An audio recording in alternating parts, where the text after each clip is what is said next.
doon sa issue na yung date ay 2020 tapos gagawin yung 2021, ano pa yung mga napapansin nyo doon sa pag-repack nyo ng face shield?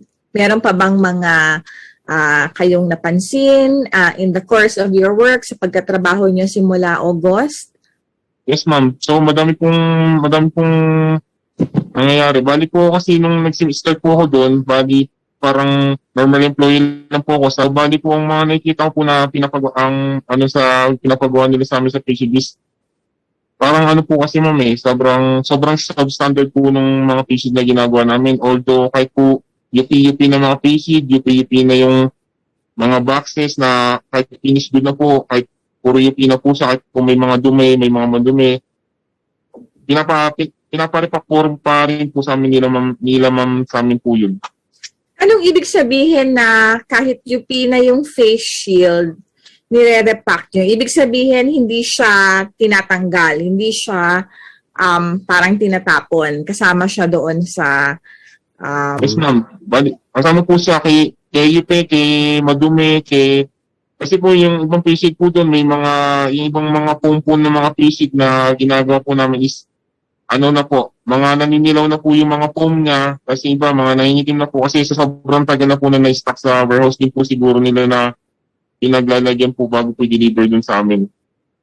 So kahit maitim na yung face shield, hindi nyo ito tinatabi, hindi nyo ito tinatapon?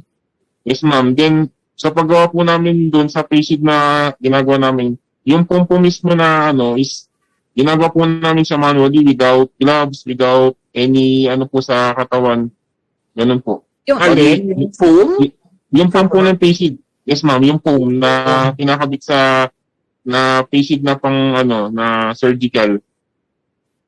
Okay. Kasi yung face shield na yon, hindi ito yung face shield na Ako yung normal na face shield. Hindi po siya katulad ng normal. Bali yung face shield po na yun is for doctor and nurses use daw po kasi kaya po may mga foam siya sa So yung face shield na pang doctor and nurse, sinasabi mo na hinahawakan nyo lang sa kamay nyo or pwede lang na madumi or yupi-yupi? Tama ba yung pagkakaintindi ko?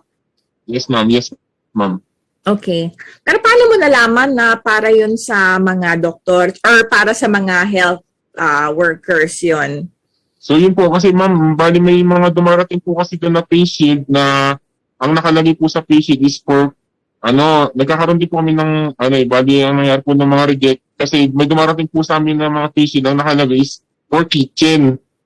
So ang ginagawa po namin sa for kitchen is sabi po nila Ma'am Mary Grace, ni Ma'am Mary Grace Mago po is i-separate po namin kasi reject daw po yung kasi kitchen po siya. So for kitchen use siya, hindi siya pwede sa sa doktor sa hospital ba? Kasi yung doktor po sa puso siya ganun po. Pero yung nakapunta sa inyo na nakalagay na hindi nakalagay na for kitchen, kahit madumi na yon, sinasama niya pa din. Yes, ma'am. Kasi wala po talagang wala po silang pinapatapon sa amin na face shield. So wala kayong tinatapon na face shield?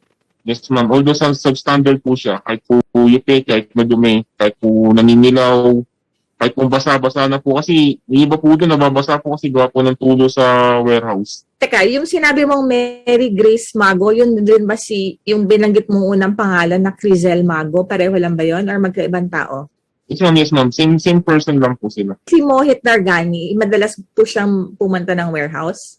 Hindi po. Bali si Mohit Dargani po, one time ko lang po siya nakita sa warehouse since na gumawa po kami doon pero nakita mo siya? Yes, ma'am. Yes, ma'am.